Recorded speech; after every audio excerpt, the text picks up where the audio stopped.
કિરીટભાઈ તથા તમામ મંચસ્થ મહાનુભાવોનું અમે હૃદયપૂર્વક સ્વાગત કરીએ છીએ।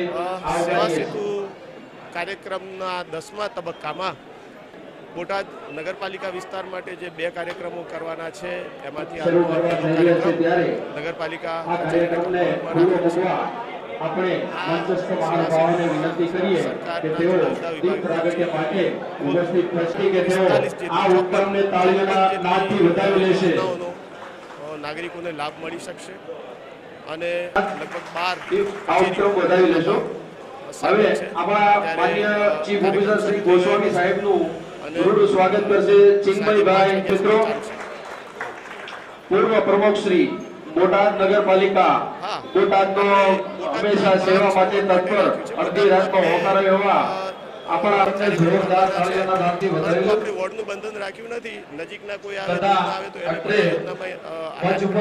ઉપસ્થિત છે નગરપાલિકાના પૂર્વ ચેરમેન શ્રી ધોળાભાઈ વીર, હરીશભાઈ દાદલ, તેઓનું સ્વાગત કરશે। સેવા સેતુ કાર્યક્રમના કારણે મુખ્ય એક જ વસ્તુ છે કે 3-4 કચેરી અથવા 2 કચેરી અથવા 2 ટેબલ જ્યાં હોય ત્યાં અરજદારે એક કચેરીથી બીજી કચેરીએ જવું ના પડે, એક જ સ્થળે એનો નિકાલ થાય।